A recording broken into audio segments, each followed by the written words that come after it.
Today, I'm going to show you how easy it is to get started coding with AI. You don't have to be a data scientist. You don't have to be a mathematician. You don't have to know Python. You can program this in the language like Java that you already know using tools like Spring that you're already using. So today we're going to use Spring AI, which makes it really easy to connect your application, newer or existing, to an AI model. So let's get started.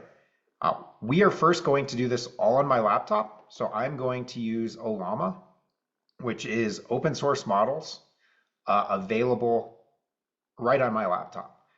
They have a whole bunch of models to choose from. We're going to use Llama 3.1. And to do this on a Mac, you can simply use Homebrew. So we can do brew info Ollama. You'll see that I've already installed this. It takes a bit of time to download. We will see that it is installed. You would do brew install Ollama if you didn't already have it, but I do. So I'm going to go ahead and run this, and it's as simple as doing Ollama serve. That has spun up Ollama. Like I said, I've already downloaded this. I've also already downloaded Llama 3. Let's get started with our Java Spring application. So as always, we'll go to start.spring.io. We're going to do current versions of Java Gradle. We're going to use Java 21 since Java 25 just came out and all the dependencies are catching up. Here we are going to add Ollama, and we are going to add Spring Web, just so I have a way to interface with this over REST. That's all I need, so let's generate this. It will generate it and download it.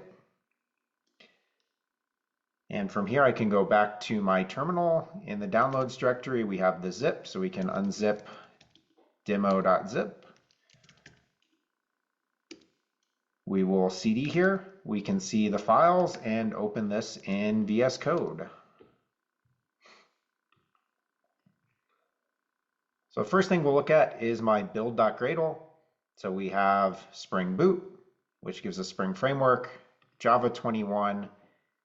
We are setting the Spring AI version, or start.spring.io did this for us. And then we have the Spring Starter for AI, specifically for Ollama. That's all we need.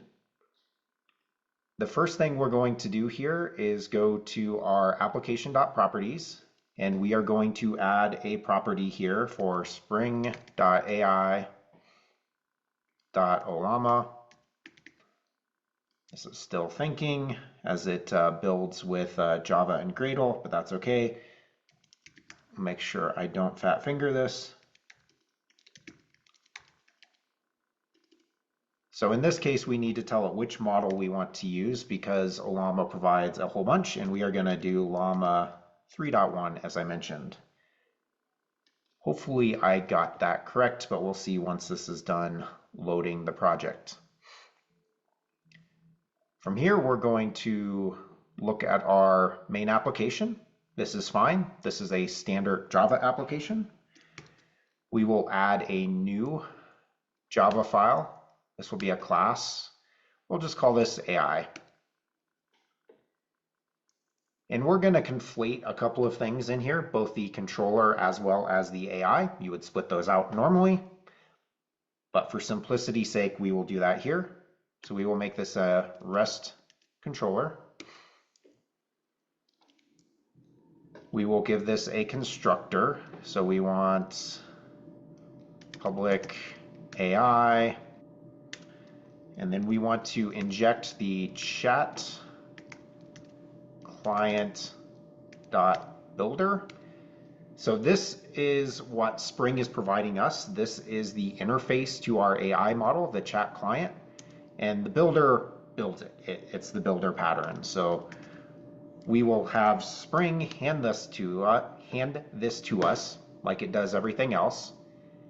And then what we can do is do builder.build, and this will give us a chat client. So we need to save that.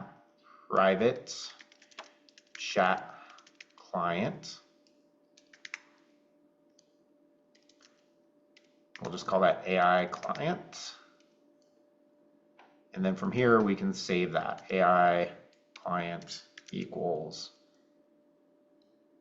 And now let's add a method. So we'll add a get mapping. VS Code completes this nicely. We will say /AI. We want to say, get AI, and we will take the prompt.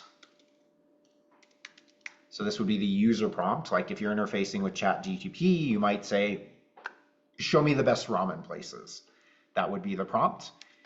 And here we're going to return our AI client. And we want to say prompt dot user. So we're going to provide our user prompt. This is our prompt. We want to call it, and we want to get the result, which will be a string. That should be it. This looks like it is done building. Let's just make sure I got that correct.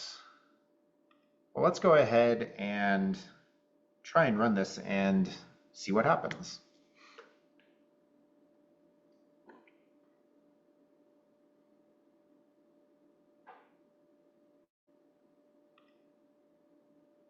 All right, I see in the terminal down here the usual spring.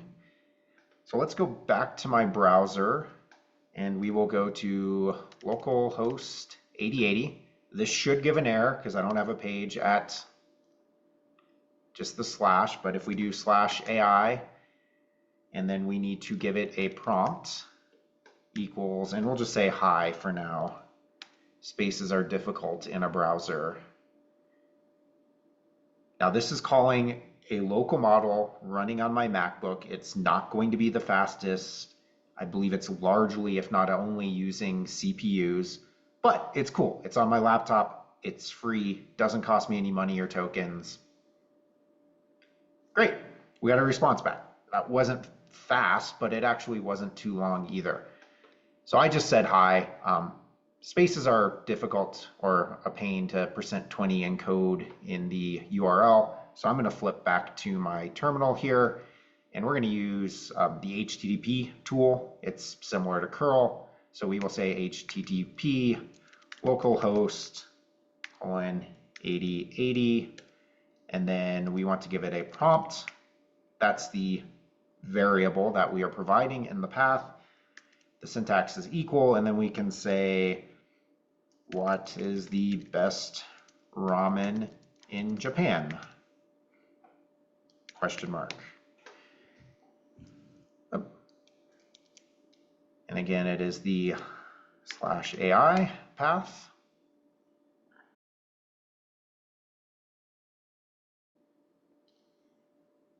All right. And we got a response back. In Japan, options depend on taste. Top contenders, Ichiran, which is a famous one, or a common one in Japan. And we get back a bunch, which not surprising for chat models these days or large language models, but the fact that this is running on my laptop, that's pretty cool. Let's go ahead and switch up the system prompt here so that I can provide it with a little bit more context.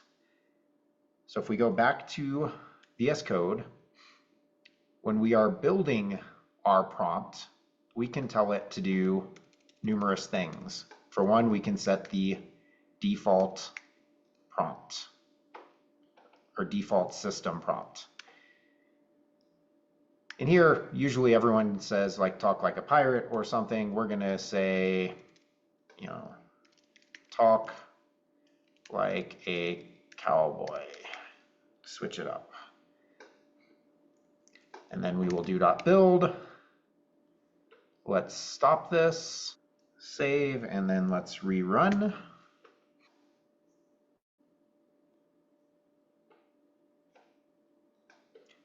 All right, we are back up and running.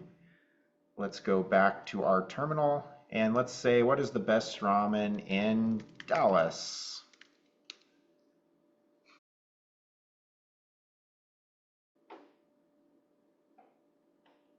All right. So now we've got the cowboy. Not to say that everyone in Dallas is a cowboy. That's just a coincidence. But now we've got the cowboy telling us a couple of good ramen options in Dallas. Super cool. Now, one of the great benefits of Spring AI is it is an abstraction layer. So right now I'm connecting to Ollama, Llama 3.1 on my laptop, but this isn't the best model. It's not the fastest model. Perhaps for production, now I want to connect this up to ChatGPT. So let me show you how we would do that. So here we can go back to our build.gradle. And instead of bringing in our AI starter model Ollama, we want to bring in ChatGPT. So for this, we will bring in a different starter. Let's just go ahead and comment that out. And then instead of Ollama, we will bring in model.openai. We will save that. I do want to make sure that it picks up the change to the build.gradle. So what I'm going to do here is do a new Gradle build. There we go. So I want it to pick up that I've changed my dependencies. While it's running a new Gradle build, I'm going to go to application.properties. And here I'm going to do spring.ai. Now the code completion is working, which is nice. OpenAI. .api-key. It's probably still building to pick that up. So here I will type in, when I'm no longer showing, my OpenAI API key.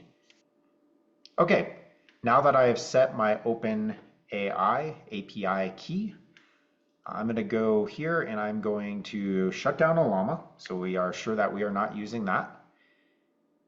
And then if we come back and we run our project,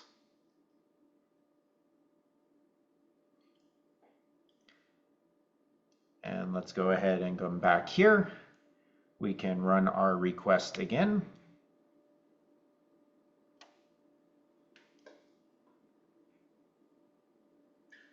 That was actually quicker, and we get a different response.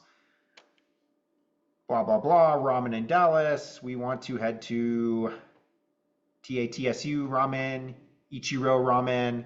So we've got some other responses. But we can also, with a more advanced model, we can say, how do I make my own ramen from scratch at home?